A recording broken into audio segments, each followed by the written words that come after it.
Baik, terima kasih Mas Vicky atas introduksinya. Assalamualaikum warahmatullahi wabarakatuh dan selamat pagi para peserta webinar yang kami hormati. Hari ini kami akan diskusi terkait dengan riset terkait dengan COVID. Selama ini memang di masa pandemi ini kami banyak membantu banyak sekali riset yang terkait dengan COVID-19, terutama terkait dengan cytokine.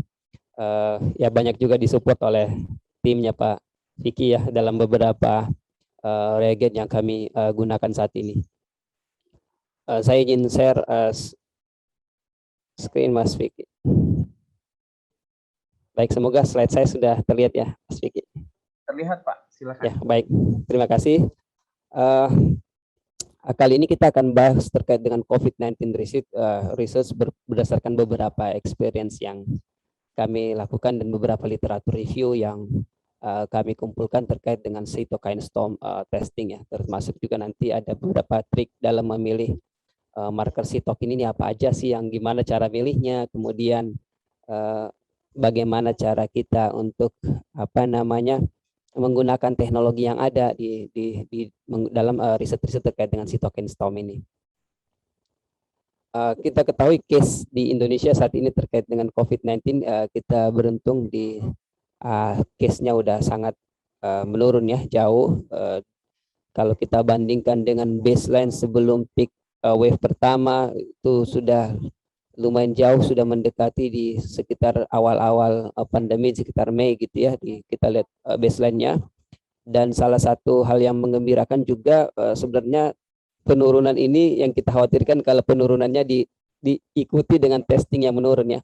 Tetapi kalau kita lihat data testing kita juga tetap tinggi, artinya ya terutama di kota-kota besar mungkin yang kita lihat sangat tinggi testing angkanya. Walaupun data ini kalau saya lihat ada peningkatan ini karena ada penggabungan data antigen dan PCR ya, sehingga ya besar harapan kita data PCR ini tidak terus menurun ya. Kalau kita lihat penambahan kasus juga sudah tidak tinggi ya, jadi kita bersyukur di Indonesia. Dan kalau kita rasakan juga penelitian di masa-masa puncak ini di beberapa wave pertama, wave kedua juga menurun, terutama karena adanya kesulitan para peneliti dalam mengumpulkan sampel ya.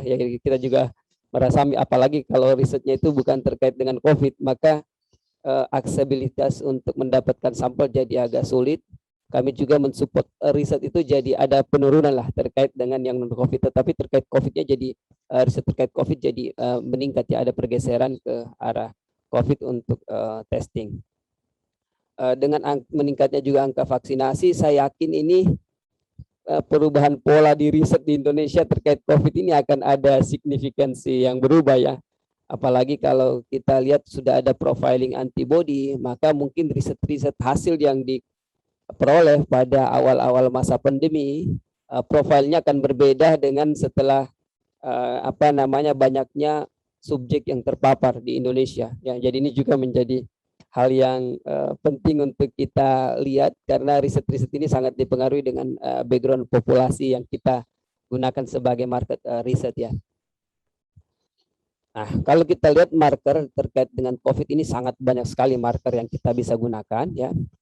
Bisa kita kombinasi riset di bidang SARS-CoV atau COVID-19 ini banyak sekali. Kita bisa melakukan studi terkait dengan RNA-nya, baik dari protein-protein dari RNA target gene yang tertentu yang akan kita jadikan target, seperti ORF1ab gene, N gene, E gene, S gene, atau juga studi-studi terkait dengan variasi genetik, whole genome sequencing, itu juga akan menjadi salah satu riset yang sangat berkembang ya, karena kita lihat di Indonesia sangat banyak sekali, dan ada beberapa teknologi yang available bisa digunakan untuk ke RNA ini. Kita bisa menggunakan real time PCR, LAMP atau NGS dan lain-lain teknologi yang lainnya. Kemudian salah satu target riset juga yang banyak dipakai biomarkernya adalah menggunakan antigen, baik itu N protein, S protein, S1, S2, RBD. Dan studi-studi ini juga banyak sekali dikaitkan dengan beberapa yang seperti akan kita bahas di hari terkait dengan cytokine storm ya. Nah, teknologi yang dapat digunakan bisa menggunakan ELISA, imunochromatografi, dan lain-lain. Nah, studi yang banyak juga, yang banyak sekali dilakukan terkait COVID-19 ini, baik di awal ya pandemi untuk melihat profil antibody, dan termasuk juga setelah proses vaksinasi, antibody menjadi banyak sekali yang diukur, baik dari IgM, IgG, IgA-nya, dan targetnya juga bervariasi. Awalnya di masa awal pandemi itu targetnya N yang paling banyak dijadikan tools deteksi ya, karena lebih early ya munculnya. Kemudian dengan adanya vaksinasi dan fokusnya saat ini mulai banyak ke RBD yang domain yang dijadikan target dari antibodinya. Formatnya ada yang kualitatif, kuantitatif, netralisasi, kinetik, dan bahkan juga mulai meningkat studi-studi terkait dengan melihat affinity dari antibodi tersebut, apakah terjadi penurunan setelah berapa lama atau stabil affinity-nya ya. Dan ini ada teknologi yang bisa digunakan, bisa ELISA, immunochromatografi, chemiluminescence, immunoassay ya, dan beberapa menggunakan teknologi ELISA ataupun Luminex yang bisa XMAP yang bisa digunakan sebagai teknologinya. Kemudian yang tidak kalah penting adalah terkait dengan host respon ya. Bagaimana host merespon terkait dengan COVID-19 ini. Banyak sekali biomarker yang sering dipakai, baik itu CBC ya, hitung hematologi dengan hematologi analyzer, kemudian CRP, D-dimer, ini yang menjadi D-dimer yang menjadi tren yang salah satu yang unik di SARS-CoV, meningkat D-dimernya. Kemudian marker-marker terkait dengan acute phase protein ya, dan yang ada di hepar juga seperti SGOT, albumin, LDH, dan lain-lain. Kemudian marker terkait dengan metabolomic VOC ya, makanya ada keluarlah testing dari nafas. Kemudian yang kita bahas terkait hari ini ada terkait dengan sitokin yang dirilis oleh host, meresponnya baik kemudian ada yang melihat juga dari cell base, T-cell, B-cell memory terkait dengan SARS-CoV. Ini ada beberapa teknologi yang bisa kita gunakan, baik enzimatik, kolorimetri, flow cytometry, impedance, ELISA, ELISpot, dan IGRA yang dapat digunakan untuk memonitor semua ini ya. Kemudian ada juga riset-riset terkait dengan genetic susceptibility untuk melihat apakah individu tersebut lebih rentan untuk terkena SARS-CoV atau enggak ya, atau apakah lebih berat pada saat dia terinfeksi COVID ya. Juga beberapa testing terkait genetiknya ini mulai ada studi-studi yang melakukan profiling terkait hal ini ya. Ada beberapa teknologi yang dapat digunakan untuk genotyping ini dengan microarray, real time PCR ya, terutama kalau variannya cuma sedikit, Sanger sequencing, dan NGS kalau kita pengen mapping lebih luas dari gen-gen target humannya yang bisa kita cek yang related terkait dengan COVID-19. Kemudian kita masuk ke cytokine yang kita bahas, cytokine storm saat ini. Cytokine ini berasal dari bahasa Yunani ya. Cyto dari bahasa Yunani. Kemudian kines, kalau cyto ini kita semua tahu ya, artinya sel ya.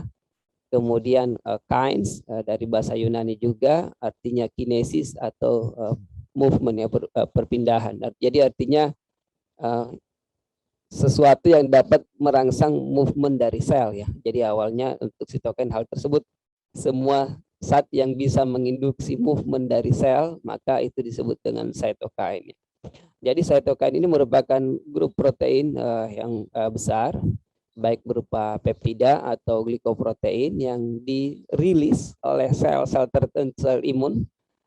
Dan sitokin ini dikategorikan sebagai signaling molekul ya, semacam bahasa komunikasi antar sel itu menggunakan sitokin ini ya. Dan sitokin ini memediasi dan meregulasi sistem imun, termasuk inflamasi, berperan juga dalam hematopoiesis ya. Dan tidak jarang dia jumlahnya sangat meningkat atau menurun tergantung dengan indus yang merangsang dari munculnya dari sitokin tersebut. Sitokin ini adalah regulatory protein yang diproduksi dan disekresikan banyak sel. Jadi bukan hanya sel imun yang merilis, jadi beberapa juga seperti sel endotel itu juga ikut merilis dari sitokin ini untuk hematopoiesis, ya, pembentukan sel-sel darah, inflamasi, ataupun termasuk dalam penyembuhan luka dan atau tisu morfogenesis ya, berperan dalam tisu morfogenesis. Jadi sitokin ini fungsinya sangat banyak, sehingga dalam hampir studi apapun kita akan menemukan pemanfaatan sitokin sebagai marker yang digunakan dalam banyak sekali penyakit ya, tidak hanya dalam related to infeksi, tapi banyak sekali ya, termasuk yang low perubahan dalam level low concentration of cytokine-nya ini menjadi banyak sekali studi yang terkait dengan hal tersebut. Ya. Cytokine ini ada bentuknya yang disekresikan, artinya dia dari sel dia dirilis keluar. Ada juga yang dia membran bone ya, jadi ada di permukaan sel saja sitokinnya ini. Jadi sehingga kadang-kadang studi ini perlu kita lihat karena kadang-kadang secreted dan membran bone ini memiliki fungsional yang berbeda ya. Dan alasan dia dirilis pun berbeda, sehingga studi-studi terkait sitokin selalu related to bagaimana dia diinduksi sampai dia tersekresikan, atau dia yang di membran bone ini kapan dia dirilis, yaitu juga menjadi sesuatu yang banyak sekali studi ya sitokin yang ke arah sana, yang pengen mencari tahu hal tersebut.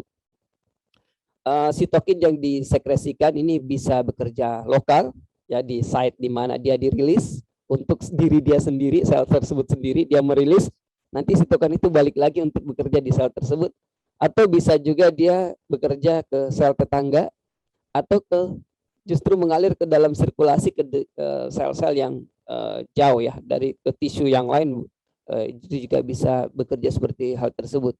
Makanya pemeriksaan dari sitokin ini banyak sekali menggunakan mediator darah sebagai tools sampel untuk digunakan untuk memeriksa sitokinnya, karena sitokinnya mengalir dalam sirkulasi, sehingga dalam menginterpretasi sitokin ini juga kita butuh tahu.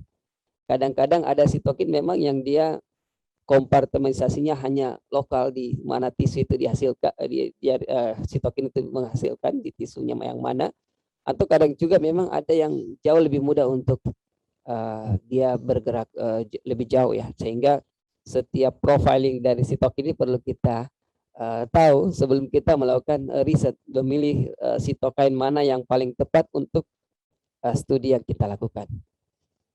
Nah, cytokine storm, badai sitokin ini dikarakterisasi sebagai salah satu gejala di mana ada kejadian yang bentuknya masif, uncontrolled inflammatory respon. Jadi respon inflamasi yang berlebihan, sitokin yang secara normal pada saat level tertentu, maka sitokin ini akan ada yang menghambat pembentukannya dan dia jadi turun kembali proses pembentukannya ini secara normal.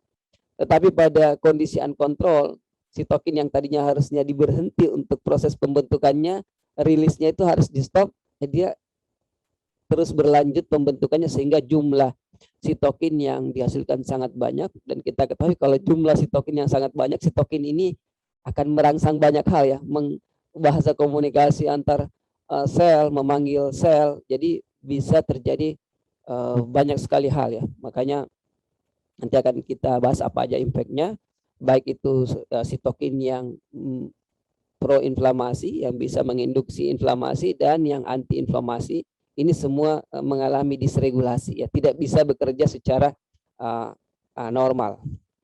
Nah, ini adalah beberapa manifestasi klinik dari cytokine storm ya, ada banyak kalau kita lihat. Makanya kalau terjadi cytokine storm, hampir semua organ bisa mengalami defek ya, seperti kalau kita bahas di COVID, maka di paru kita akan bisa mengalami pneumonitis, edema ini yang paling banyak ditemukan ya, dyspnea, hipoksemia, bahkan sampai ARDS ya.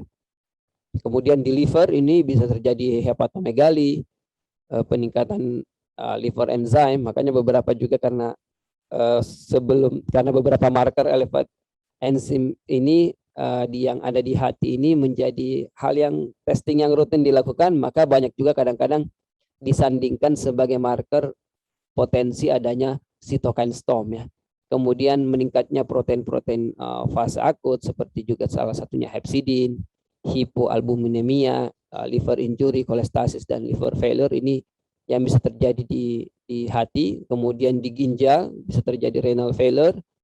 Kemudian di vaskular dan lymphatic system ini kita lihat banyak sekali yang bisa terjadi di vaskular, karena kita tahu sitokin ini paling banyak bersirkulasi di vaskular, maka banyak hal yang bisa kita dapatkan perubahan yang ada di vaskular dan limfatik system, kemudian di otak juga ada impact, kemudian di jantung ya hipotension, takikardi, hidromiopati, dan banyak sekali hal yang terkait kita temukan di cytokine storm. Jadi salah satu manifestasi klinis di cytokine storm impact-nya adalah multi organ damage ya, karena mempengaruhi banyak sekali fungsi-fungsi vital dari tisu atau jaringan yang sangat memiliki fungsi vital ya, sehingga ya bisa menyebabkan sampai kematian.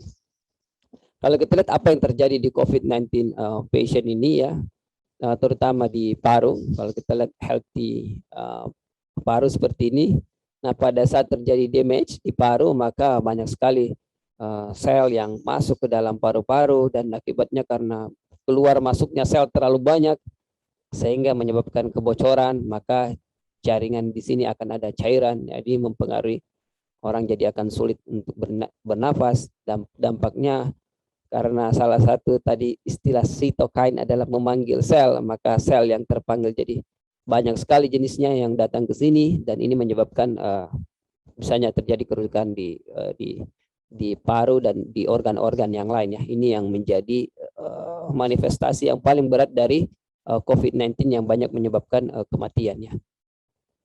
Nah, kalau kita lihat cytokine storm seperti yang kita bahas, kenapa disampaikan sebagai storm? Karena jumlahnya jadi sangat melimpah. Kalau angin jumlahnya sedikit mungkin kita nggak terlalu khawatir, tapi jika dia sudah seperti badai ya, maka kita jadi akan mempengaruhi banyak hal ya. Sitokin yang keluar seperti MCP1, jadi kan ini salah satu yang tugasnya memanggil ya sel-sel leukosit, interleukin 17, GCS, CSF, interferon gamma ya, kemudian GM-CSF, interleukin 1, VEGF, interleukin 6 ini yang paling banyak menjadi muara sitokin stormnya ini interleukin 6, makanya testing yang paling banyak dilakukan selama pandemi ini adalah interleukin 6 ya, yang kami dapatkan. Kemudian interleukin TNF alpha juga banyak dilakukan, kemudian interleukin 10 dan TNF interferon gamma ya.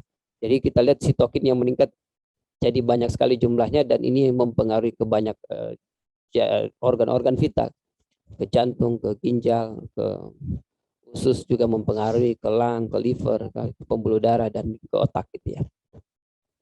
Kalau kita lihat patofisiologi dari cytokine storm ini, kalau kita lihat lebih detail akan ada namanya introgenic dose ya, bisa penyebab-penyebab dari internal, bisa juga penyebab-penyebab eksternal seperti penyebab patogen, seperti dalam hal ini SARS-CoV sebagai inducer ya di COVID-19. Kemudian bisa juga ada penyakit semacam seperti penyakit autoimun, atau juga bisa kanker yang bisa memicu sistem imun, terutama jika kankernya ini sangat progresif ya, karena biasa kita tahu kanker ini justru malah menahan sistem imun ya, tapi kadang-kadang ada kanker yang lebih progresif dan itu akan memicu sistem imun yang lebih besar ya.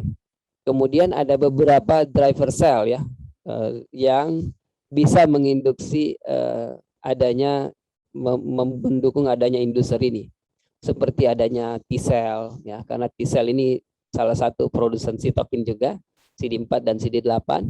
Kemudian adanya innate antigen presenting cell ya, dengan adanya hal tersebut kemudian ditambah lagi dengan adanya imun hyperactivation ya, ada beberapa triggernya yang memicu. Nah, kalau kita lihat ini cascade-nya seperti ini secara garis besar, walaupun banyak sekali studi yang menunjukkan bisa bervariasi mana yang duluan antar penyakit, makanya setiap penyakit langsung dicek di mana yang paling berperan, dan sudah mulai banyak juga terapi yang terlibat, sehingga studi-studi terkait dengan terapi yang terkait menghambat sitokin, adanya badai sitokin juga ini makin meningkat akhir-akhir ini ya. Kita lihat ada interleukin 1 beta, ada TNF, interleukin 6, interferon gamma, IP10 ya, kemudian interleukin 17. Ini ada beberapa obat yang sudah tersedia, beberapa studi juga sudah mulai. Setiap studi-studi antiinflamasi ini selalu menggunakan sitokin sebagai marker apakah ada perubahan atau enggak. Kemudian jika sitokain ini teraktivasi lebih lama, maka akan mempengaruhi banyak sekali hal ya. NF-kappa beta terus teraktivasi, menyebabkan ini salah satu inhibitornya adalah glukokortikoid, JAK inhibitor dan sirolimus. Dan kalau dia terus berjalan, menyebabkan akut systemic effect, dan ini yang menyebabkan seperti di gambar sebelumnya, ini multi organ failure dan menyebabkan kematian. Sama dengan yang gambar yang tadi, kalau kita lihat bagaimana proses aktivasi di SARS-CoV, ya kita lihat pada saat SARS-CoV ini melakukan aktivasi, ya aktivasi salah satu aktivatornya TMPS2 ini, kemudian S2 untuk dia masuk sehingga bisa masuk ke dalam. Kemudian pada saat hal tersebut dia bisa mengaktifkan PAR2, PAR1, PAR3, PAR4 dan TRL4, yang dimana masing-masing ini bisa mengaktifasi pro-inflammatory sitokain, ya, sehingga menyebabkan interleukin 1, interleukin 6, interleukin 8, interleukin 21, TNF, CCL2 ini semua meningkat dan dapat menyebabkan adanya terkait dengan fibronolisis ya, dan antikoagulan pathway yang terganggu. Sama juga yang melalui jalur sini ya, PAR1, PAR2, PAR4 yang diduga salah satu jalur yang kuat, dan TLR4 ini terkait dengan fibronogen conversion dan yang bisa menyebabkan adanya aktivasi trombosit ya, platelet ya. Ya makanya karena adanya aktivasi platelet, adanya fibrin, degradasi dari fibrin, maka D-dimer jadi meningkat. Salah satu mengapa D-dimer jadi peranan koagulasi menjadi sangat penting hubungannya dengan COVID-19 ya. Dan ini yang bisa menyebabkan adanya organ damage ya, dengan banyaknya adanya badai sitokin. Ini dengan gambar yang sama sepertinya, hanya menggunakan pendekatan yang berbeda. Jika virusnya titernya tidak begitu tinggi atau tipe virusnya juga tidak merangsang terlalu kuat, maka ini efeknya akan mild. Kemudian biasanya akan ada normal immune response, kemudian akan bisa sembuh sendiri ya. Nah, di awal juga pada saat terjadi hal ini, maka monosit dan makrofag ini di awal agak meningkat, terjadi aktivasi. Kemudian sitokin yang dihasilkan juga low atau moderat ya, tidak terlalu tinggi, interleukin 6, interleukin 10. Sehingga dalam dunia riset COVID itu sering dibagi dua ya, secara garis besar. Pada saat mereka memonitoring sitokinnya, apakah di early, di fase awal, karena di fase awal baik dia mild maupun dia severe itu kadang-kadang terjadi peningkatan, walaupun memang terjadi perbedaan signifikan antara yang mild dan severe untuk beberapa jenis sitokain, tetapi untuk di awal dan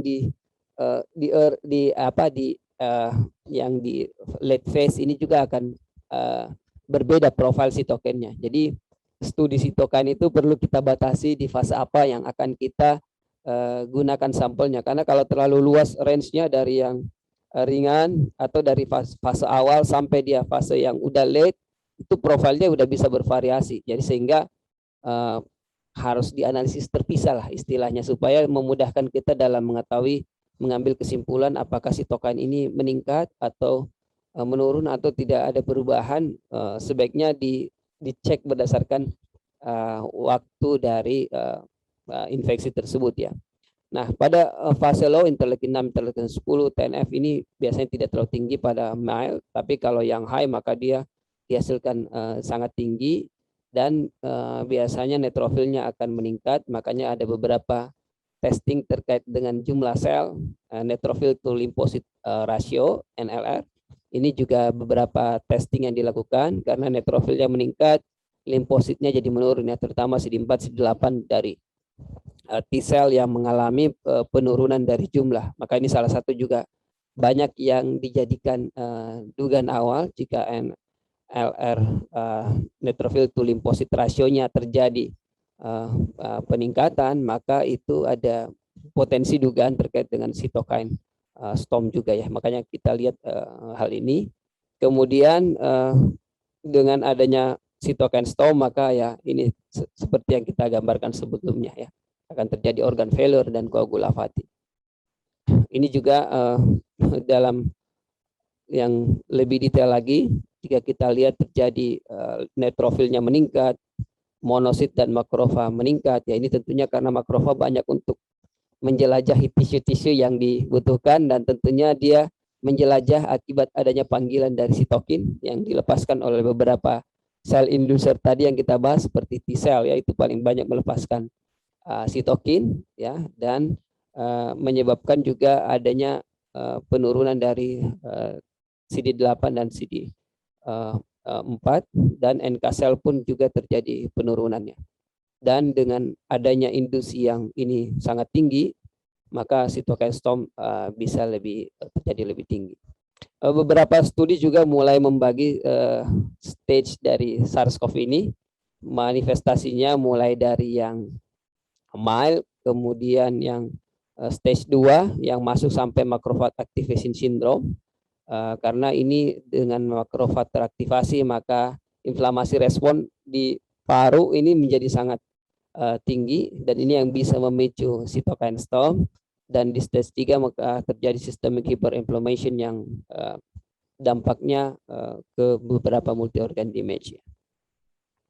Nah, kalau kita kait beberapa studi juga mengaitkan sitokin dengan gejala, sitokin mana yang paling kuat hubungannya dengan manifestasi klinik tertentu seperti demam, sitokin mana yang paling terpengaruh dengan demam. Kalau kita lihat demam ini banyak dikaitkan dengan interleukin 6, interferon gamma, kemudian TNF alfa dan interleukin 1 beta ya. Ini banyak dikaitkan dengan demam.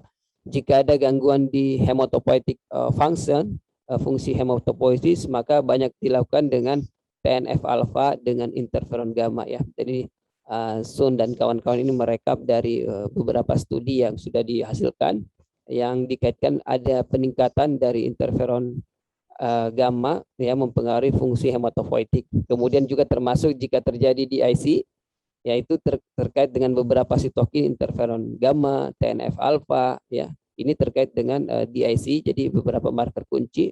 Nanti kita harus dalam melakukan studi ya, kita lihat lagi mana dari marker-marker ini yang paling berperan ya. Kemudian ada interleukin 1 beta, ini mempengaruhi ke penurunan beberapa serum protein, ini dikaitkan dengan interferon gamma. Kemudian hiperlipidemia juga dikaitkan dengan TNF alfa, liver damage ini dikaitkan dengan TNF alfa dan interleukin 18. Kemudian dan beberapa sitokin lain yang paling banyak ini acute phase protein dikaitkan interleukin 1 beta dan interleukin 6 ya. Jadi kalau kita lihat interleukin 6 dan TNF alfa ini serta interferon gamma banyak digunakan dalam studi-studi terkait dengan sesuai dengan manifestasi klinik yang ditemukannya.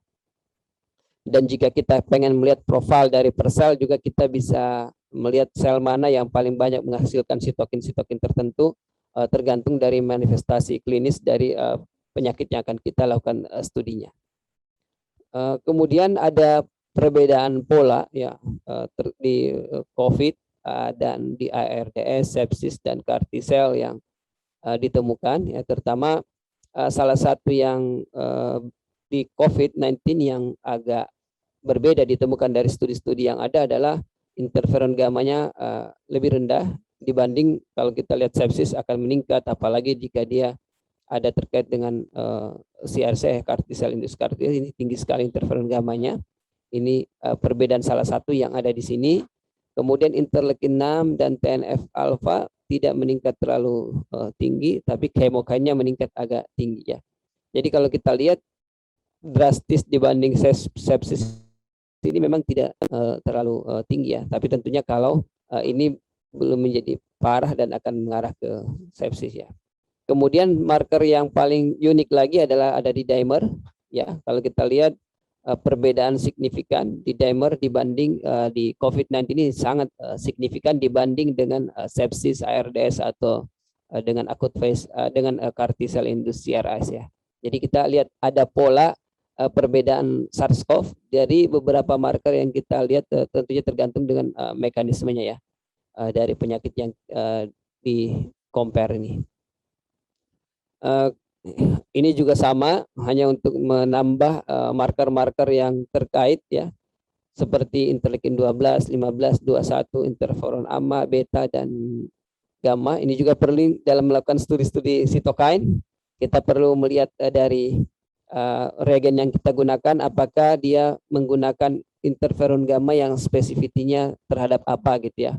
Biasanya di dalam petunjuk dari reagen, kita akan mendapatkan informasi bahwa reagen ini spesifik terhadap interferon apa aja. Karena kadang-kadang ada reagen walaupun ditulis interferon gamma, tapi dia cross reaktif dengan interferon gamma yang lain, itu kadang-kadang besar ya, 50%, 70%. Artinya dia tidak terlalu spesifik, sehingga informasi ini menjadi sangat penting pada saat kita memilih reagen yang akan kita gunakan dalam melakukan studi ya, termasuk untuk sitokin-sitokin yang lainnya. Kemudian sitokin yang disekresikan juga banyak dilakukan studinya dalam SARS-CoV, TNF alpha, interleukin 6, 17, GCSF dan CSF. Kemudian interleukin 16, 18, IP10, MCP1 dan MIP1 alpha ya. Ini beberapa sitokain yang bisa dilakukan profilnya, nanti kita akan cek dari studi-studi yang lainnya. Kemudian ada kalau ada yang melakukan stage dari dari COVID-19 ini, kemudian dilihat dari respon imunnya ya. Jadi kalau ini juga sangat penting dalam kita melakukan studi, apakah kita di early phase, karena profil sitokainnya tentu akan berbeda dibanding yang di mild dan di stage ya. Terutama dengan riset-riset dengan yang jumlah N terbatas, sebaiknya benar-benar benar-benar dipilih tipe pasiennya, karena kadang-kadang ada studi yang berharap hasilnya terlihat sesuai dengan yang hipotesis yang dibangun, tetapi pemilihan subjek penelitiannya terlalu luas sehingga akan mendapatkan pola yang masih rendah profil peningkatan sitokannya, atau ada juga yang sudah sangat tinggi, bahkan ada yang sudah fase sudah terjadi penurunan, sehingga ini menjadi sangat penting dalam memilih marker yang akan digunakan. Ini juga sama patofisiologinya, saya tidak akan lanjutkan lagi. Kemudian ini adalah beberapa sitokin yang menjadi penting, termasuk sel-sel yang efektornya ya. Kalau kita lihat T helper 1 ini berperan dalam interleukin 2 dan interferon gamma ya. Dan dia merekrut makrofag dan dendritic cell. Nah, kalau kita lihat sel-sel ya, banyak mana yang meningkat di pemeriksaan CBC ya, jadi hematologi cell count ini kita bisa juga monitor korelasinya antara sitokin dengan hematologi profiling yang kita lihat ya, karena ada beberapa rekrutmen itu berbeda ya. Kayak misalnya interleukin 2, interferon gamma sangat kuat dengan makrofag, dan tentunya ini kuat sekali pada di COVID-19. Kemudian interleukin 4, interleukin 5, interleukin 13 ini merekrut di eosinofil dan di basofil. Kemudian interleukin 9, interleukin 10 ini di T helper 9. Jadi kalau ada yang melakukan studi dengan cell base, bisa menggunakan marker-marker yang ada di sini sebagai marker base-nya. Kemudian juga bisa melihat dari sitokin yang dirilis ya, baik itu yang soluble-nya maupun jika ada yang ada membran base ya, yang bisa kita lakukan monitoring. Kemudian interleukin 17, 21, 22 ini dari kita bisa monitor dari T helper 17 yang dia berperan banyak ke neutrofil, walaupun ini memang di dalam sirkulasi T helper 17 ini konsentrasinya sangat rendah ya, kadang-kadang tidak terukur. Ini juga menjadi hal penting dalam memilih reagen, apakah terukur atau enggak ya, dalam memilih marker yang akan kita gunakan dalam studi. Kemudian ini salah satu sel yang menjadi sangat penting juga, karena dia yang bertugas untuk membunuh sel yang terinfeksi, mematikan sel yang terinfeksi, adalah sitotoksik T limfosit dengan interferon gamma, perfovirin dan granzyme, karena ini sifatnya sitotoksik, membunuh sel-sel yang terinfeksi oleh virus ya. Dan ini marker-marker yang bisa kita gunakan ya di dalam sebagai efektornya. Kemudian ini ada beberapa soluble mediator di cytokine storm yang bisa kita jadikan riset untuk kita monitoring dan dari mana dia dihasilkan ya. Jadi ini menjadi sangat penting. Interleukin 1, interleukin 2, interleukin 6 ini yang menjadi banyak hal karena dia dihasilkan oleh endothelial cell. Jadi jika ada damage dari sel endotel, maka dia juga akan melepaskan interleukin 6, sehingga kita setiap studi wajib sebenarnya ya mengetahui di mana main cell source-nya, karena jika ada defect dari cell source-nya, maka itu akan mempengaruhi studi dari riset kita. Baik itu misalnya kalau makrofagnya meningkat, ya kemungkinan interleukin juga akan meningkat, karena dia pada saat melakukan proliferasi dan aktivasi, maka biasanya diikuti dengan peningkatan sitokin tersebut, termasuk jika endotelnya teraktivasi. Sehingga ini menjadi hal penting untuk kita lihat di mana dia dihasilkan, main source-nya seperti CRP dihasilkan oleh hepatocyte. Jadi jika ada gangguan di hati juga dia bisa ada pengaruh, dan fungsi-fungsi dari sitokin tersebut. Ini ada beberapa sitokin yang sudah dilakukan studinya sebelumnya, dirangkum dari beberapa jenis penyakit ya yang sudah ada, bisa dijadikan bentuk profiling juga, tetapi sebaiknya dilihat dari hasil yang dikeluarkannya.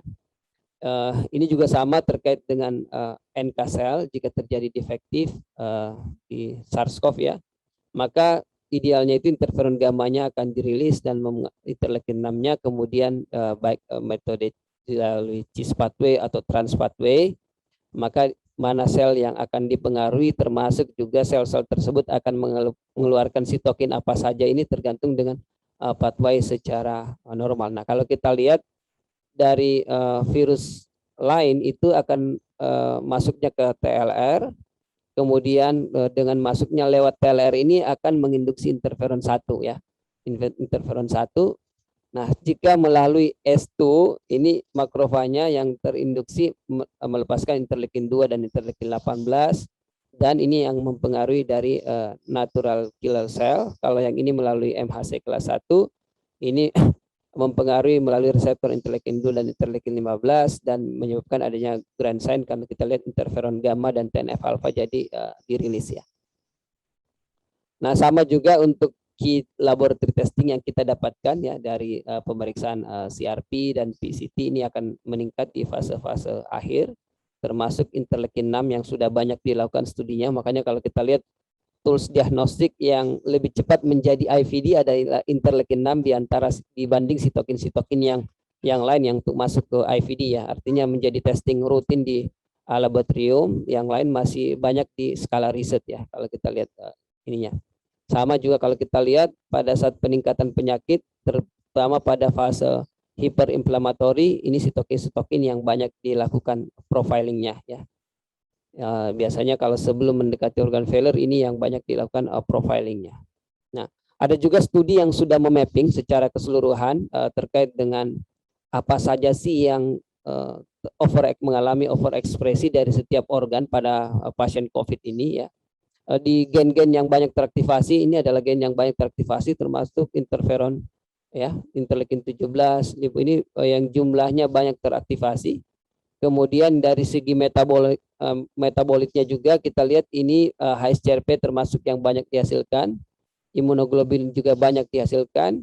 Nah, ini adalah expression profile yang meningkat di setiap tisu. Kalau kita lihat salah satunya di lymphoid, ini adalah ada beberapa jenis yang meningkat ya di setiap tisu. Saya akan fokus ke efeknya ya dari tisu damage terkait dengan COVID, karena ini menjadi sangat penting buat kita memilih mana marker yang paling tepat untuk kita gunakan. Salah satunya pada di liver ini acute phase response meningkat ya, kemudian di jantung ini ada beberapa yang menyebabkan juga penurunan dari muscle contraction ya. Dari di paru terjadi adanya negative regulation defense response, artinya innate immune responnya terjadi penurunan di paru, tetapi respon terkait dengan reaktif oksigen spesiesnya jadi meningkat yang ada di paru. Ini studi yang sangat menarik karena merangkum semua dari tisu, baik juga dia compare mild, severe, in hospital, in severe fatality, dari mana yang terjadi penurunan gitu. Dan ini adalah gen-gen yang terkait dengan sitokain jika kita ingin melihat expression profile-nya ya. Ini inflamasi riset yang banyak dikaitkan interleukin 6, fungsi interleukin 6. Karena waktunya terbatas, saya mungkin akan langsung masuk ke output yang banyak dihasilkan dalam studi-studi cytokine storm ya, termasuk di diabetes juga hubungannya dengan cytokine storm, karena kadang-kadang komorbid ini menjadi sangat penting juga karena sitokinnya diindus sama oleh penyakit diabetesnya, SARS-CoV-nya juga ikut mengindus. Jadi mana yang paling berperan itu juga menjadi sangat penting dalam melihat profilnya. Ini adalah beberapa studi juga yang sudah merangkum mana sitokin yang paling tinggi profilingnya, yang meningkat dan hubungannya dengan masing-masing marker. Jadi mudah-mudahan ini juga bisa membantu pada saat memilih marker mana yang akan dipilih ya pada saat penentuan markernya. Kemudian beberapa marker sudah sangat kuat hubungannya dengan adanya keparahan jumlah virusnya, itu juga sudah ada studinya ya, kita bisa lihat dari data ini ya. Kemudian riset-riset sitokin terkait dengan obat juga sangat banyak ya, kita lihat udah obat apa yang menyebabkan peningkatan interleukin 6, ada penyebabkan penurunan, juga sudah ada studi-studinya terkait dengan obat-obatnya ya. Ini juga sudah ada yang terkait dengan penyakit-penyakit apa aja. Saya skip untuk beberapa. Obat-obat juga sudah ada yang dilakukan studinya secara detail, mana sitokin-sitokin yang meningkat. Dari beberapa studi ini akan membantu peneliti memilih obat apa yang digunakan, kira-kira relatednya sama sitokin apa, yang sehingga mempermudah dalam pemilihan markernya. Ini adalah sitokin yang di beberapa jenis sitokin yang dikerjakan di Prodia selama 2021 saja ya, 2020 lebih banyak lagi ya. Yang paling banyak saat ini dipakai adalah interleukin 6. Interleukin 6 sampai ada 3 bentuk yang kita studinya. Interleukin 6 yang jumlahnya tinggi, kemudian interleukin 6 yang high sensitif, biasanya untuk low grade inflamasi. Jika di COVID ini sebaiknya menggunakan interleukin yang bukan high sensitif. Ini kalau untuk obesitas itu menggunakan interleukin 6 high sensitif. Nah, jika menggunakan multiplex itu akan lebih baik lagi jika kita akan menggabungkan dengan beberapa marker yang lain ya. Misalnya beberapa yang dipanel dengan interleukin 6, MCP1, kemudian TNF alpha ini menjadi umumnya menjadi satu kesatuan ditambah dengan interleukin 1 beta untuk memonitoring. Kadang-kadang juga dikombinasi dengan MCP1 ya, MCP1 dan yang interleukin 10 ya, kadang-kadang dikombinasi untuk melihat yang pro dan anti inflamasi. Kemudian sitokin ini memilihnya ini perlu kita cek, karena kadang-kadang ada yang berdasarkan biological mechanism, kita harus cek kapan dia dirilis, dia diproduksi oleh sel apa. Kemudian kita juga perlu mempertimbangkan pada aspek analitikalnya. Ini yang sering kami diskusikan dengan para peneliti sebelum memilih biomarker.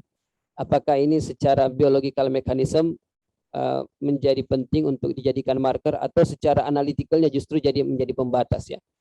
Nah, untuk memilihnya ini terkait dengan biologicalnya, ini perlu kita lihat populasi, keparahan penyakit seperti yang tadi kita gambarkan pada COVID, kemudian akut or chronic phase, jenis sampel yang digunakan, kemudian apakah studinya kohort, terutama ini karena timeline dari penyakit ini akan bervariasi, umur, seks, apakah ada intervensi obat, karena beberapa obat bisa menekan faktor-faktor jenis sitokin ya.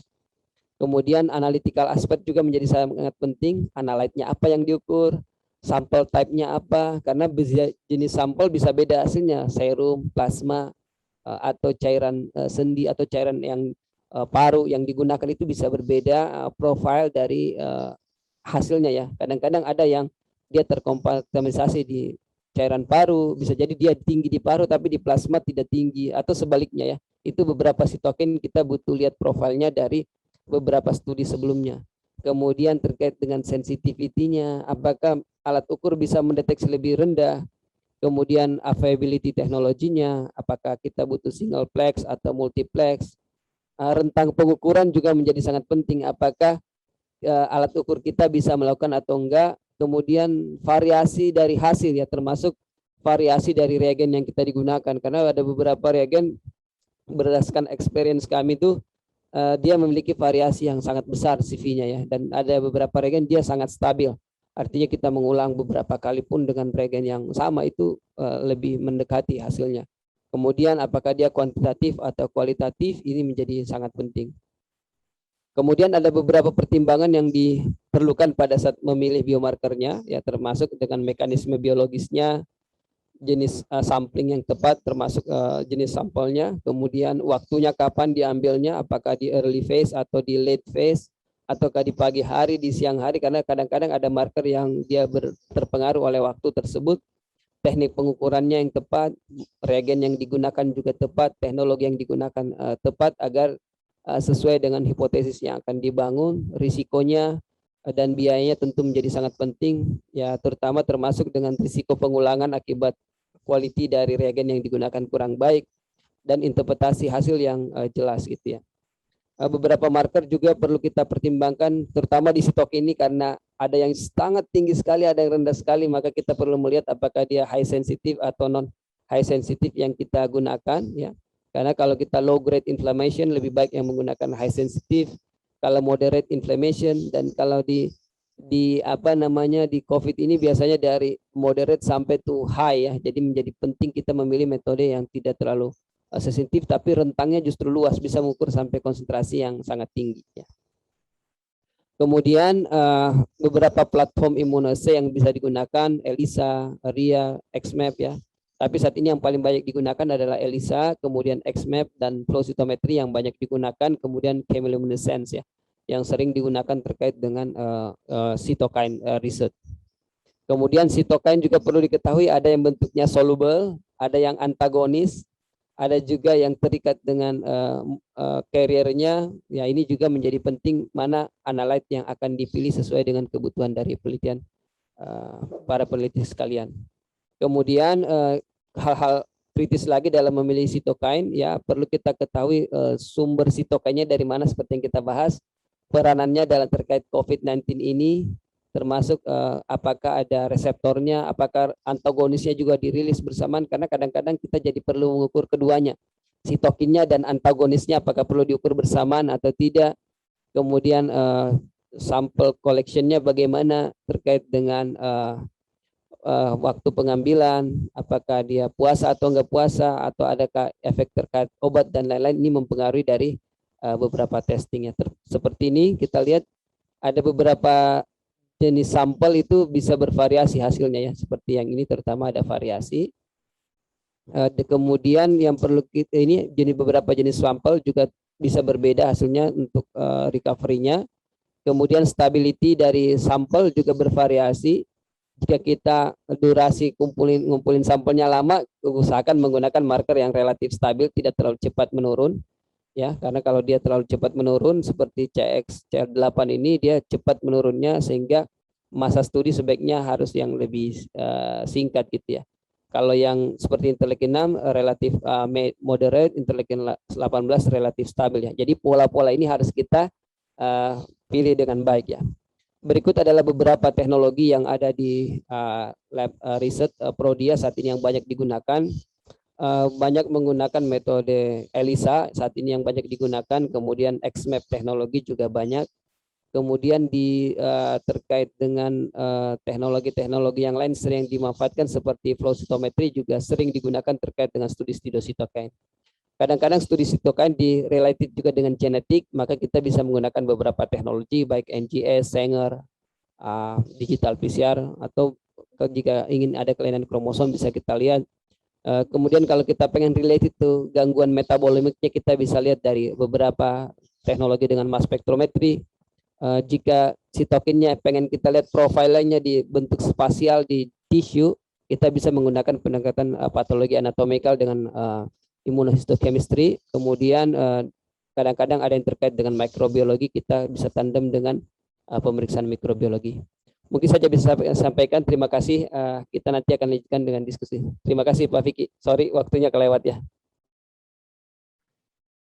Baik Pak Miswar, terima kasih banyak Pak. Nggak apa-apa Pak, informasinya sangat baik ya, materinya sangat informatif Pak. Sekali lagi terima kasih untuk materi yang telah disampaikan.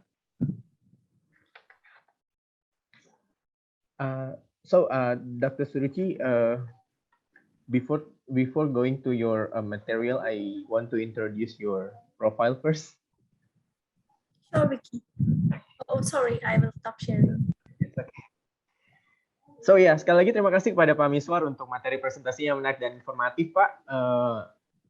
Ini belum selesai, kita akan lanjutkan dengan materi selanjutnya. So we will,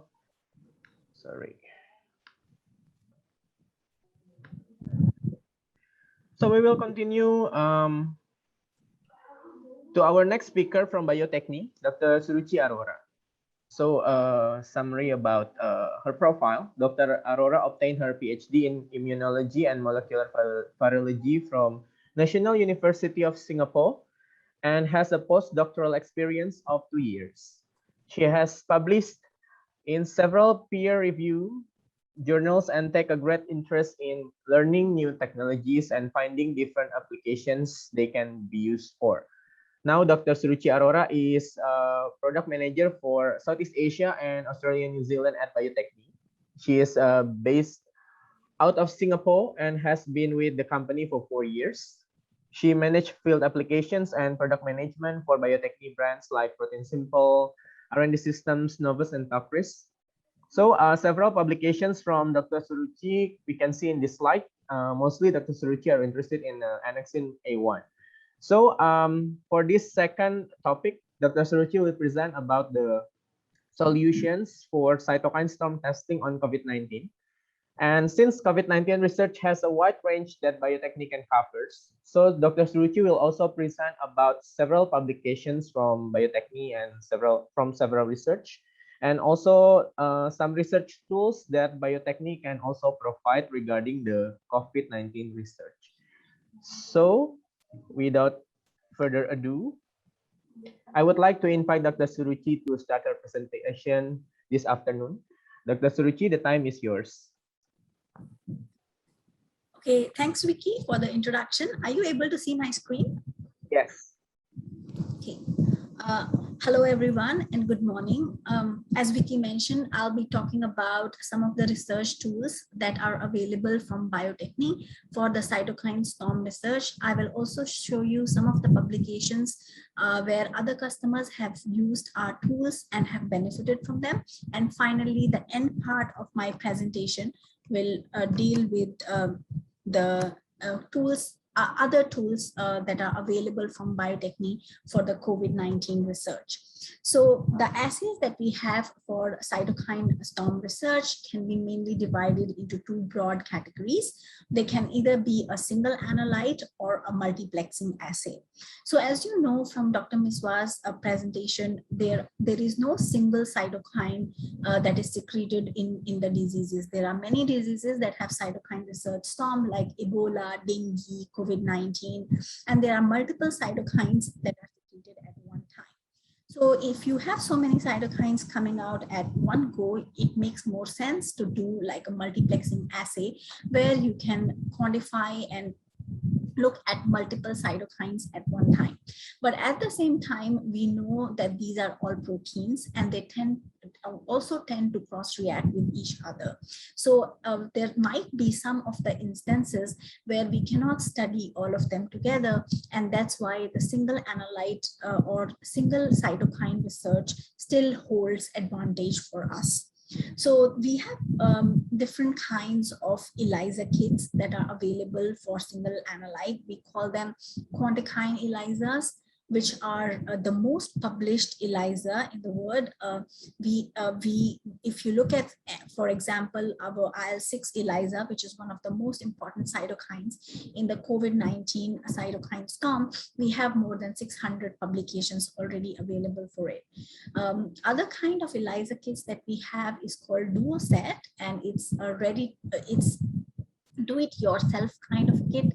So you have the capture antibody and the detection antibody and standards, and you can use them on multiple platforms, many different kinds of plates. You can do a 96 well plate or a 384 well plate. So you can customize your assay as per your requirement. And then finally, we have quick kits.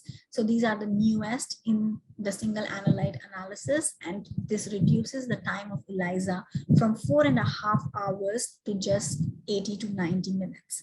So these are the three platforms that we will be looking at for single analyte research. And then for multiplexing, we have the XMAP technology, also called the Luminex technology, that we will discuss. We have a fully automated multiplexing ELISA that's called ELA, and then we have the proteome profiler arrays, which provides the maximum level of multiplexing, and you can study about 105 proteins in one single go. So let's go ahead and read about these and look at these technologies.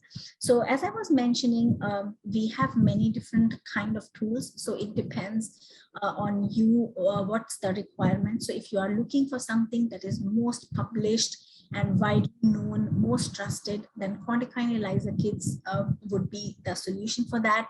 The quick kits are really fast.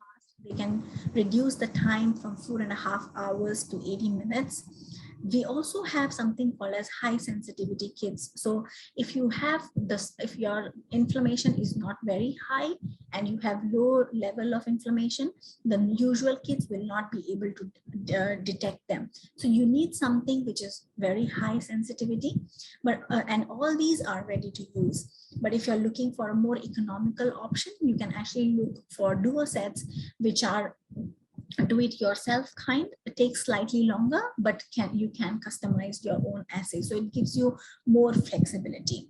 And duo sets, we have about 1,000 pairs of antibodies already available, whereas for Quantikine range, we have about 400 plus available. So there's a very wide range that is available for duo sets in terms of the assay portfolio. So there are two other kinds of kits that are also available. QuantiGlow. So whenever you look at an ELISA kit, you can see that the range will vary from, say, 7.5 picogram to 500 picogram or 1,000 picogram.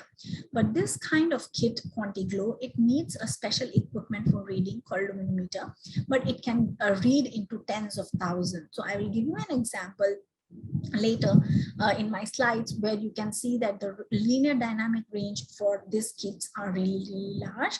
And then all this while, all the assays that I mentioned, these are sandwich ELISA assays, but we also have something called as parameter ELISA assay, which are mainly for small molecules and hormones. So this is our do-it-yourself or DIY kit, which is the duo set.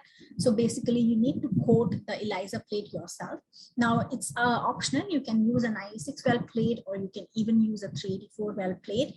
If you're using some other kinds of instruments like MSD or gyros, this are compatible with that. So you can just take the reagents and then develop your own assay. So you can coat and block the plate. It will have to stay overnight, and then the next day you can come your assay. So this will take roughly about 24 hours. So as I mentioned, that duo set is more economical and it is adaptable to multiple platforms. So you can use them on a 96 or a 384 well plate and on different instruments as well. So we have a small 5 plate and a 15 plate option as well. And then you have about 1,000 analytes available for multiple species. So the advantages of using duo set is it's customizable, specific, and consistent. You end up saving a lot of money, and there's a huge collection. Now going to the Quantikine ELISA kits. So I was mentioning that we have many kinds. We have Quantikine high sensitivity, and QuantiGlow. So Quantikine usually have a normal range when we do some of our testing, we know what is the endogenous range of the healthy donors, and then we set a range which is most commonly obtained in most of the diseases. So Quantikines are usually good for that, but there might be some specific cases where the inflammation is really low and you need to detect the levels. There you will be needing a high sensitivity kit, which works like really low, even less than 1 picogram levels. And then QuantiGlow has a very large range. So this is an example, human IL-6, where we have all the kits available. So if you look at this here, for a normal kit, we have the range available 3 to 300 picogram. For a quick kit, we have 12.5 to 800 picogram, a slightly larger range. For the high sensitivity, you can see that the range is very, very low, and then it's not a very large linear dynamic range. So it can go all the way to 0.1 picogram per ml, but it is not a very large range. It will end at 10 picogram per ml, but at least you will be able to pick up a high sensitivity. And finally, the QuantiGlow, because it needs a specialized instrument called luminometer, it has a very large linear dynamic range. You can go all the way from 0.4 to 30,000 picogram per ml. So it provides a very large range for measurement.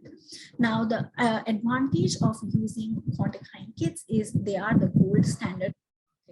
So whenever we are testing samples like plasma or serum, they have a lot of interfering antibodies already present inside that can give us many false positives or false negatives. So we want our assays to be very specific, and we do not want that whatever reading we are getting should be a a false negative or a false positive. So how do we actually take care of this, that whatever readings we get, they are the values that actually exist and not something that is coming out of a cross reactivity or an interaction that is from heterophilic antibodies present in the plasma or serum. So to overcome this, we have specialized diluents. We have about 300 diluents available, and we use different diluents for different kinds of samples. So basically, different samples have different matrices. For example, if your sample is urine, the matrix or the proteins that are present in the urine will be very different from the proteins that are present in plasma and serum. So since the matrix is totally different, the diluents that you need would also be very different. So that's why when you see this kind of kit, you will notice that there are multiple bottles of diluents available, different diluent for cell culture supernatant because they have simpler matrices, different diluents available for plasma and serum because they are much complex matrices. So the advantage of a Quantikyne kit is that it detects much accurate values. There is the reproducibility is very, very good. There's long-term consistency, and then because they are so widely published and very fast-moving, there is a kind of guaranteed supply for years because we usually do not discontinue these kits. So now coming to the quick kits, which are the newest. As I told you that usually ELISA will take about 4.5 hours to finish. But this a new kind of ELISA kit, which is the quick kit, can actually do the assay in about 80 minutes. So how does this work? In a normal ELISA, we have a capture antibody, then we put in our sample, then we put detection antibody, and then substrate, and then finally we go and read the plate. Here at the bottom, we have an anti-tag antibody. So what we do is we put an anti-tag antibody at the bottom of the plate, and then we add the sample along with the capture and detection antibodies. So it's a single step where we are adding capture antibody, detection antibody, and sample and incubating for 1 hour. So because there is an anti-tag antibody, it's gonna only bind to the capture antibody and nothing else. And then it will become the sample will be sandwiched in between the capture and detection antibody. So due to this single step, there is only one washing, and you reduce the time all the way from 240 minutes to 80 minutes. So talking about the resources that are available, we have a lot of videos. So if you're interested in any of our assay and you're doing it for the first time, please go to our website and look at the protocol videos. We have brochures, and we also have ELISA guides where you can actually look at the guide and see how it works. So that was all about our single analyte or ELISAs, but now we will slowly move to our multiplexing technologies, the 3 technologies that I mentioned in the beginning. We will be talking about Luminex, we will be talking about Proteome Profiler, and we will be talking about Ella, the automated ELISA, also capable of doing multiplexing. So why do we need to do multiplexing? Obviously, the main reason is that we have a lot of proteins being secreted or coming out whenever there is a disease, and we would like to study all of them together. So that is definitely one of the reasons, but also it saves a lot of sample volume. So if you're doing one ELISA, you need about 50 microliter. That's the minimum you will need. And let's say you want to do 50 different ELISAs, you will have to multiply it by 50. But in a Luminex platform, for example, you can just take 100 microliter of the sample and run all the 50 proteins in one go. So it saves a lot on the sample volume. It saves a lot on the time. Of course, the cost of doing 50 different assays is much more than the cost of doing just one assay. And then you get a lot more information. So if you're doing one analyte at a time, the amount of information you get is very restricted, whereas in a multiplexing platform, the amount of information that you get would be a lot. So I will start with Luminex, and I will give you a very brief introduction about what Luminex is. So basically, Luminex is a bead-based assay. We need an instrument called Luminex to read this kind of assay. And the beads that are actually a part of this assay, they are comprising of two different fluorochromes. So they are a mixture of two dyes in different ratio. Depending on whether you put 1% of one dye and 99% of another dye, you will get a very distinct color, which will be a unique spectral address.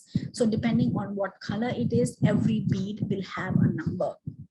So we can have about 1 to 100, if there are 100 beads, so there will be bead regions, say from 1 to 100. Now there are two kinds of beads that were available in the older times. We used to have a magnetic bead, and then we used to have polystyrene bead.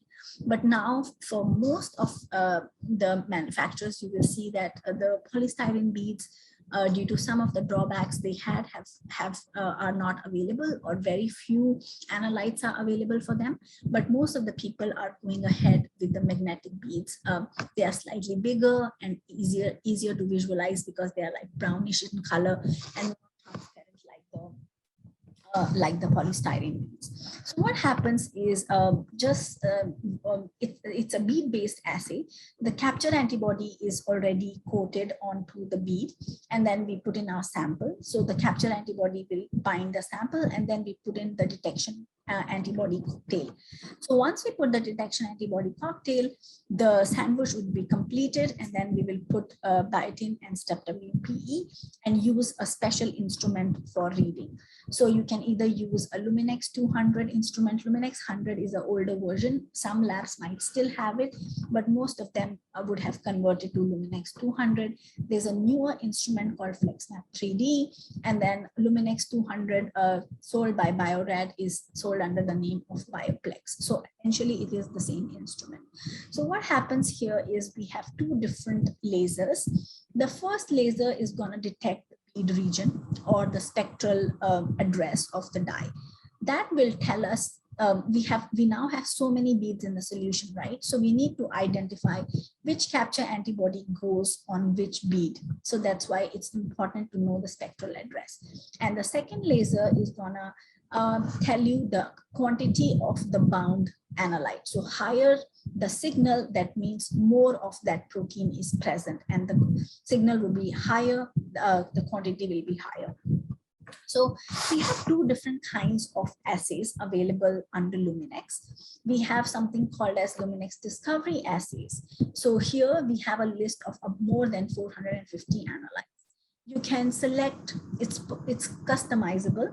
So you can just select which assay you want and look at the dilutions, which will tell you whether they can be put together. So most of the times you can go up to maybe 30 or 40 analytes that can be studied together. So then we have the high performance assay. So in a high performance assay, the panels are fixed, so you cannot change them. Change them in the sense that you cannot add anything new to it, but you can remove some of the analytes. So if I have a panel already having 20 analytes, high performance, you can probably just remove a few, but you cannot add anything in. The reason you cannot add is because they have already been optimized to work well together, and that's why we do not allow addition of any new analytes. So there are fixed panels like TH1 to 17 panel. There is Excel cytokine panel. So there are many kidney panel, obesity panel, for example. So there are many fixed panels that you can go for. And we for the high performance, we have human as well as non-human primates. So the benefits of using the Luminex discovery is it's quite flexible. You can have up to 50 biomarkers multiplexed together. if you're using the magnetic beads. It's very cost effective, and then you save a lot on the sample. So it only requires 50 microliter or lesser, and the entire assay can be performed in about 3.5 hours. So then we talk about the Luminex high performance. What are the advantages of using Luminex high performance? Is that they are highly validated. And as I mentioned to you earlier, our Quantikine kits are the best, are the gold standard in the market. These kits are correlated to Quantikine kits as well.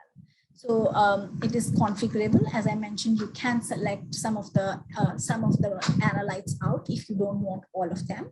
And it is available in premix or user mix options.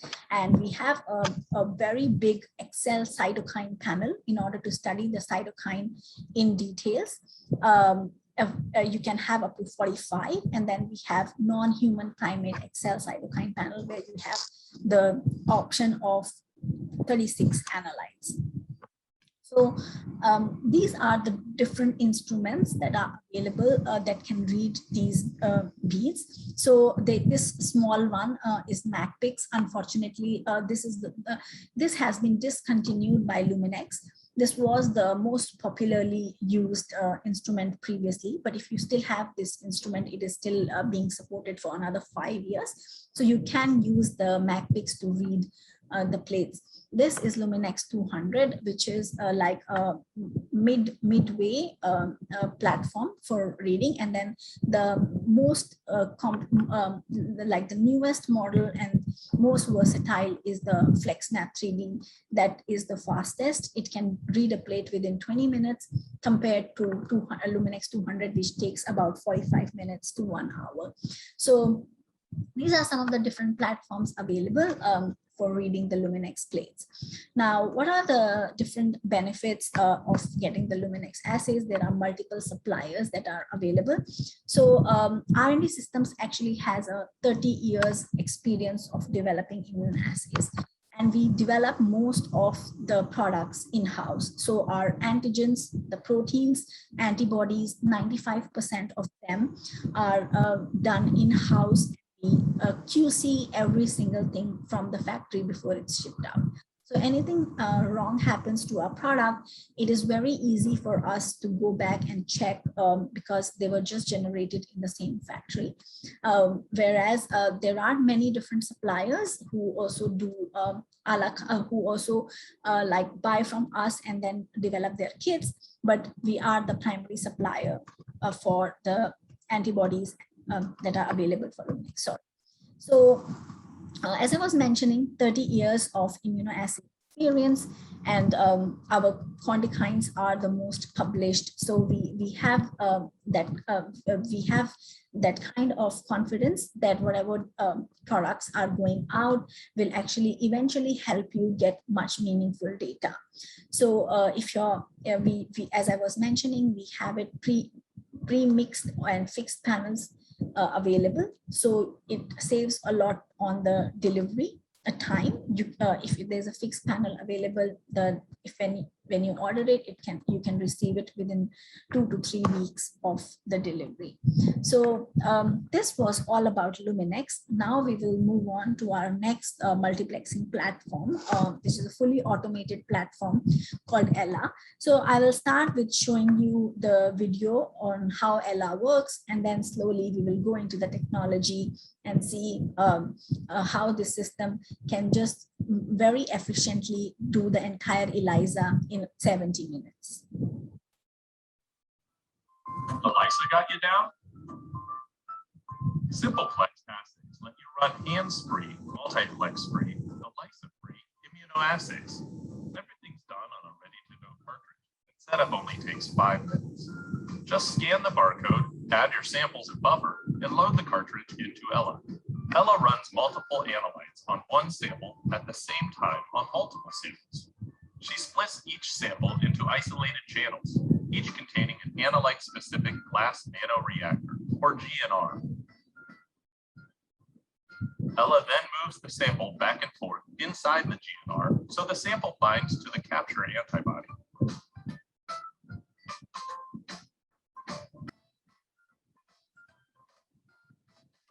Next, Ella adds a detect antibody that binds to your sample, creating a sandwich. A streptavidin conjugated fluorescent dye is then added, which makes the complex glow when stimulated, and Ella detects the signal that's produced. In just 60 minutes, Ella gives you fully analyzed results for all your analytes in each of your samples. She's just made running immunoassays a whole lot easier.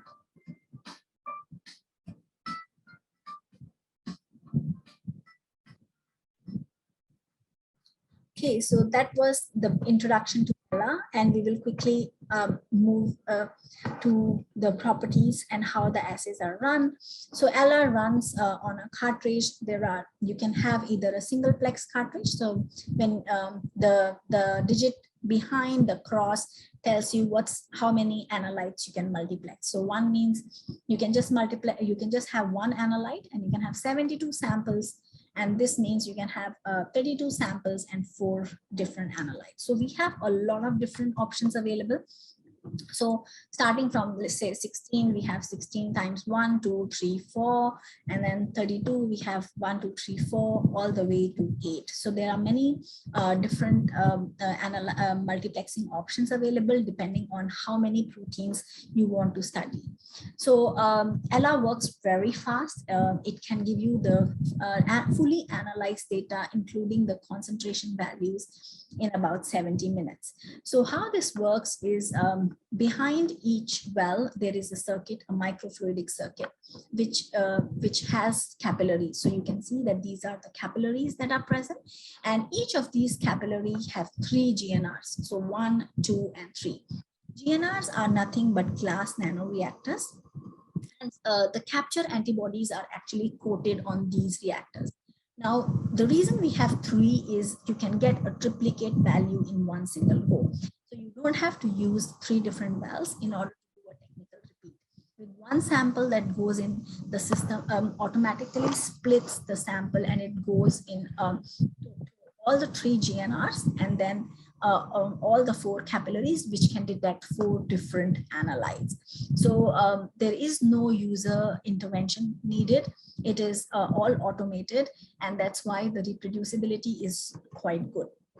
So this is like a small glass cylinder, and the capture antibodies are actually coated on the inside. So when the sample goes in, it is pushed through the GNRs, and then all the excess is washed off. The detection antibodies are already present within the cartridge and also the strep conjugate.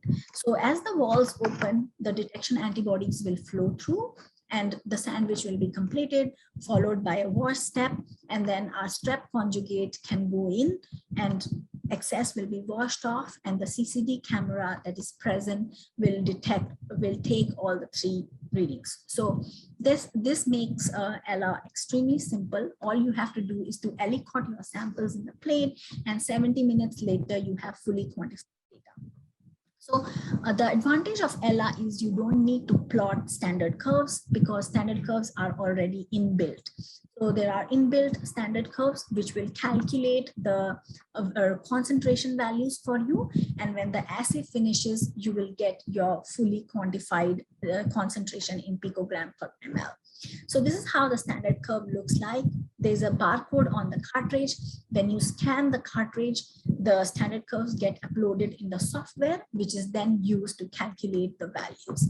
So this is the barcode and all the values, the low limit of detection, upper limit of detection is all provided to you.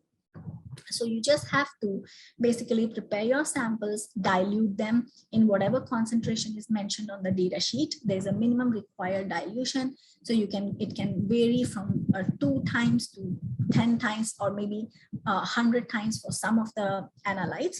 So you just dilute your sample, aliquot in the plate and press start, and you will have fully analyzed data at the end of 7. So this is just showing you the reproducibility.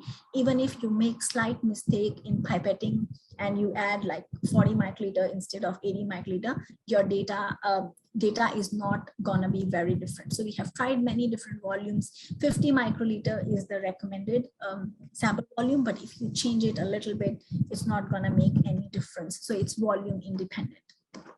If we compare it with ELISA, the lower limit of detection is much, much better. So if you look at a normal ELISA, as shown by the orange line, the blue line, you can see that LLOQ is much lower on an ELA.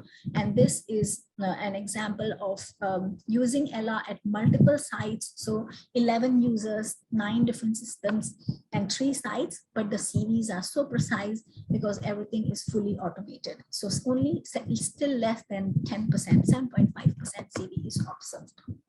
And this is showing you lot-to-lot consistency. So we have a lot A and a lot B, and you can see that the values are quite consistent in among different lots with CVs well below 10%. So this is about ELA. We do have some assays available for ELA for COVID. So when I talk about the COVID tools, I will show you what are the assays we have available. And now quickly going in the proteome profiler arrays. So as I mentioned to you, this is a platform that allows maximum multiplexing. So you can go more than 100 analytes.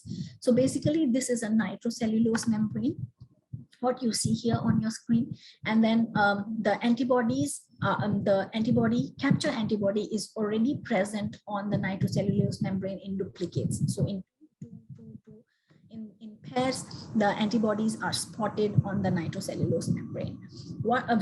How we do is we take our sample, we put it on the membrane, we incubate it for some time, put the detection antibody cocktail, and then it becomes like a sandwich on this nitrocellulose membrane, and it can be viewed just like a Western blot. So you can use X-ray films, you can use imagers, or whatever you are using currently in order to develop your Western blots. It can be done in a similar way, and you can get data. So imagine if you have to do a Western blot with 100 different antibodies, it's gonna take forever. But here you can screen 100 antibodies in less than a day. So we have about 30 kits available. We have the Excel cytokine. So since we are talking about the cytokines, that's cytokine storm. That's the one that can be used to study many different cytokines, 105 to be precise. And it comprises of 4 different membranes per kit. So you can have untreated, treated, or treated at different time points and study all 4 of them together.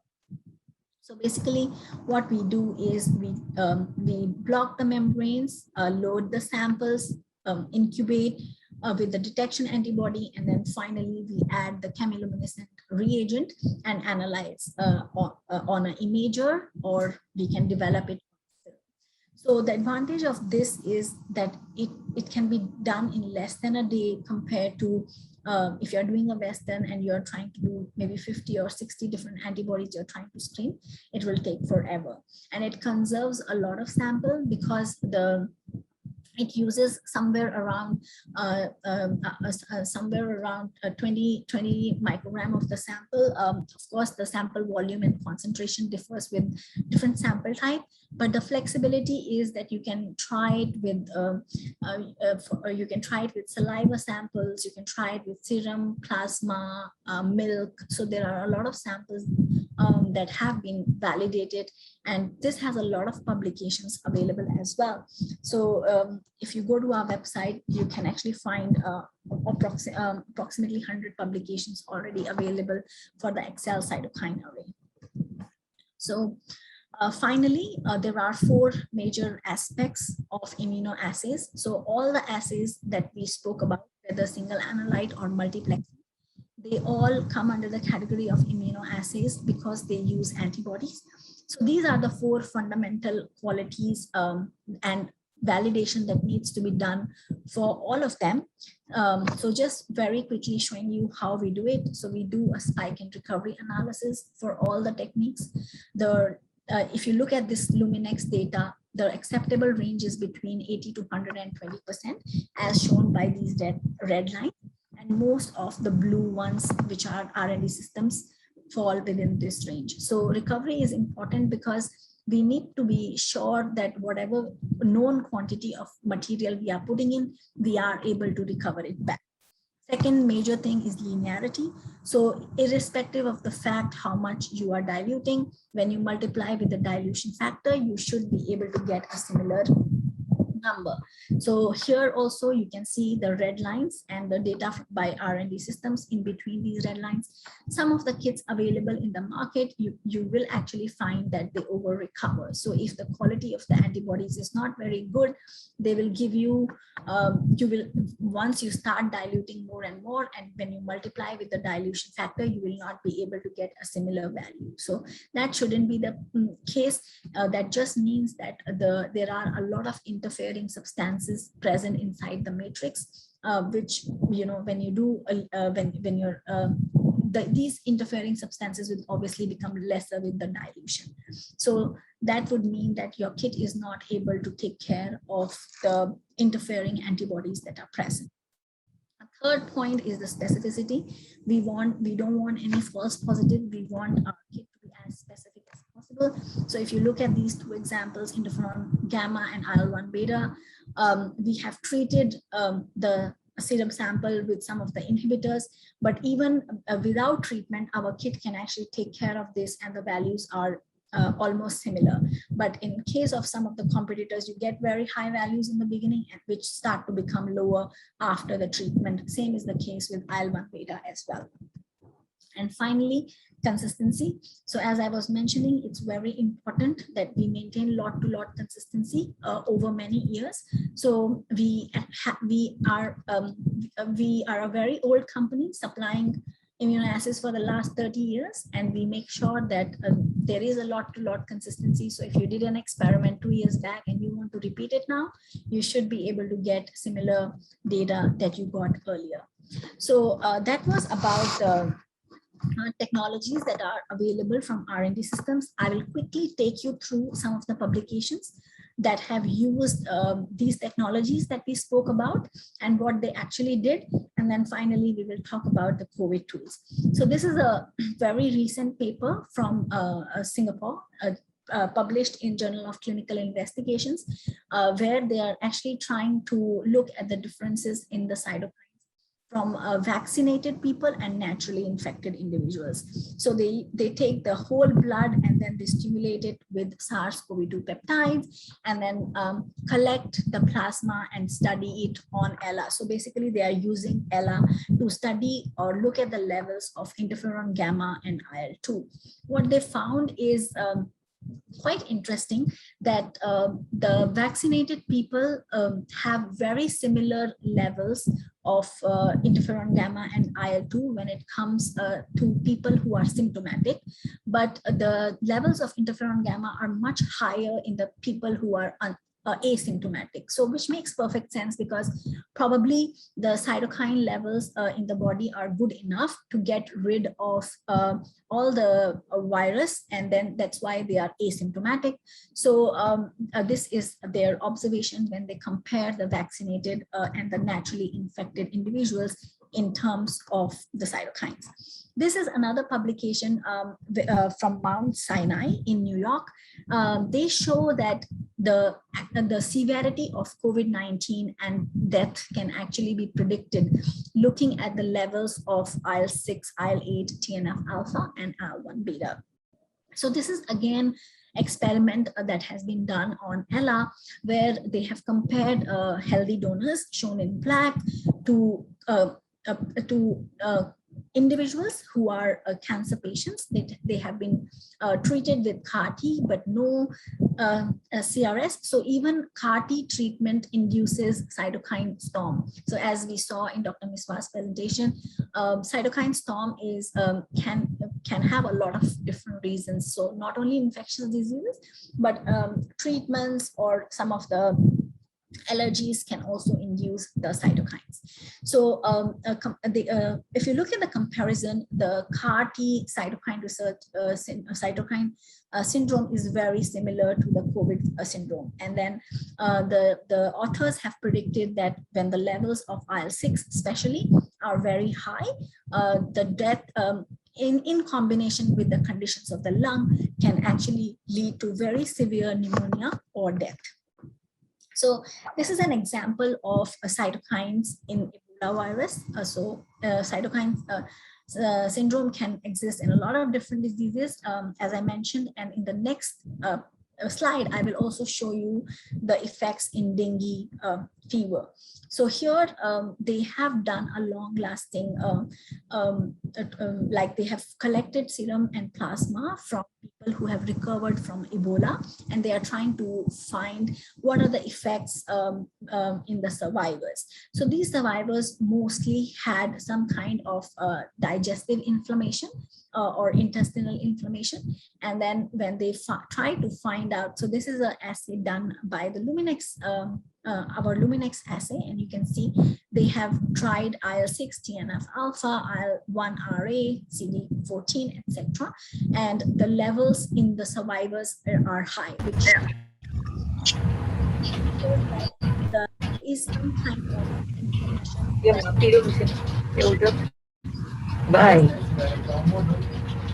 that is actually existing in these people even after they recover. And because of this residual inflammation, it is causing them to have intestinal disorders or intestinal inflammation.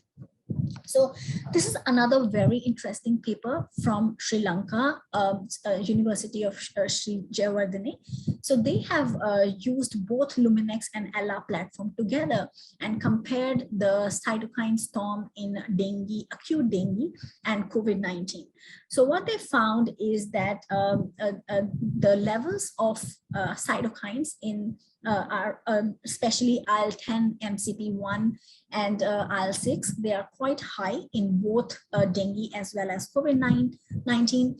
But in dengue, they are about 11, IL-6 is about 11 times higher and in the dengue fever, but it stays, it's very high, but it stays at that level for a long amount of time. But for COVID-19, it starts increasing at around day 5 and then progresses to increase all the way to day 9 in the infection. So some of there are similarities as well as differences in the cytokine storm from these two diseases. And finally, here in this publication, the authors are trying to look at the adaptive immunity of the T cell activation in the patients that are suffering from COVID pneumonia. So this is an example from Luminex again. They have used multiple cytokines. I think this is about 27 cytokines that they are trying. And finally, they have found out that all the cytokines in the COVID patient are elevated. And they also found out that IL-17 can be a very important target, because when they are trying to suppress IL-17, many of these cytokines also go down. So finally, the last example, which is an example of chronic kidney disease, another disease where the cytokines are responsible. And here we are using the Excel cytokine array. So 105 cytokines are being measured at the same time. You can see that they are trying to compare the control and CKD stage 2, 3, and 4. And then different cytokines have different levels. And about, for example, they are kind of looking at IL-6, DKK, vitamin D, and osteopoietin, which is very important cytokine in the kidney disease. So it's an irreversible disease. That's why it's very important that it is checked early. But the inflammation here, so cytokines are basically a double-edged sword. They help us to get rid of the infections or get rid of some of the diseases. But then when the levels are high, they can the chronic inflammation or the acute inflammation that's present can actually lead to a lot of damage in the body as well. So these were some of the publications where R&D tools were actually used to show that these cytokines are playing a very important role in some of these diseases.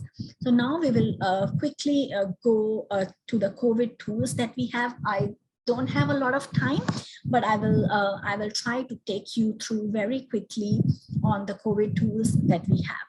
So we have a lot of tools for all the basic steps. We have tools for detection, basic research, as well as for vaccines. But quickly and very briefly showing you what all we have. So these are some of the recombinant proteins. We have recombinant proteins for spike, nucleocapsid, ACE2, which is the receptor for spike protein. And for example, there is a very important protease, 3CL protease or TMPRSS. So we have recombinant proteins available. We also have all the spike mutant proteins available. So if you're looking for any of the variant proteins, spike, maybe a UK strain or a South Africa strain or India or Brazil strain, we have these proteins available with the mutations. The second thing we have are the antibodies. So we have a lot of antibodies available for all the viral proteins, membrane, envelope, spike, nucleocapsid, ACE2, and these antibodies have multiple applications. So they can be used for immunohistochemistry, flow cytometry, blocking studies, ELISAs, Western blots, and so on. So here are some of the examples. And then we also have something very important here. We have the monoclonal antibody for human IL-6 receptor alpha. So because IL-6 is such an important player in the COVID pathology, there are companies that are even trying to use this monoclonal antibody to block the receptor if the inflammation can be curbed. So quantikine ELISAs or ELISpots, we do have all the important ones. From duosets, as I mentioned, we have about 1,000 already available.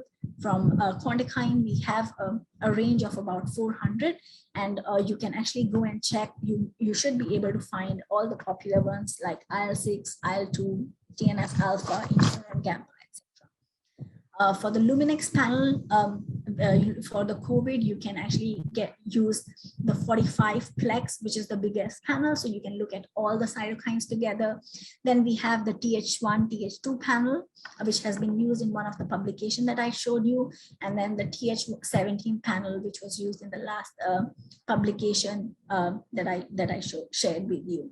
So these are the panels available for Luminex. And then coming to the small molecules, so we know that there are a lot of antivirals already available, which, for example, sometimes inhibit the viral entry or block certain stage of the virus replication. So we have a lot of products, a lot of small molecules on that.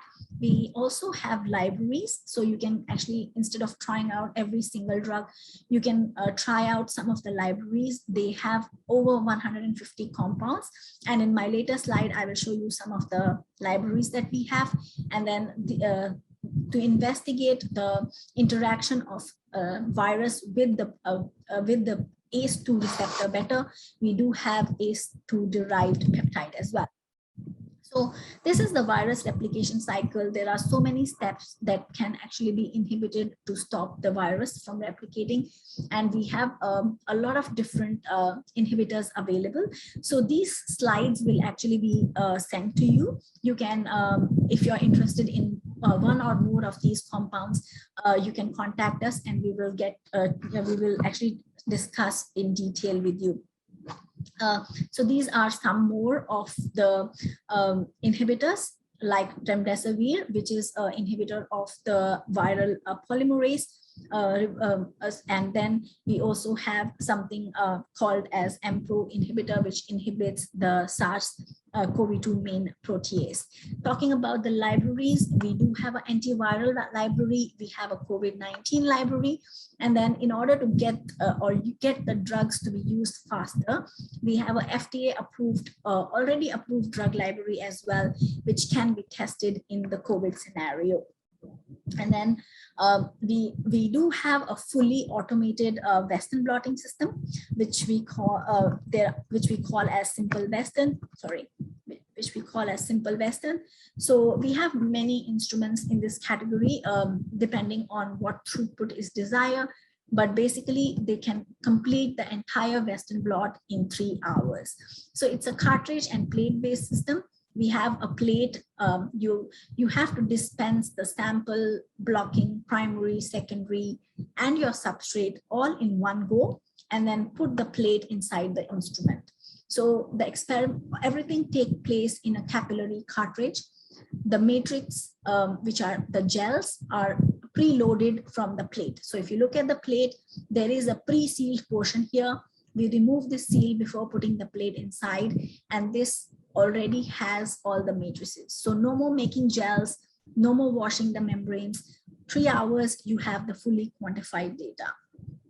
So basically, the samples move inside the capillaries where they are immobilized by a UV light, and then the primary and secondary antibodies are sent in so that they can capture the signal.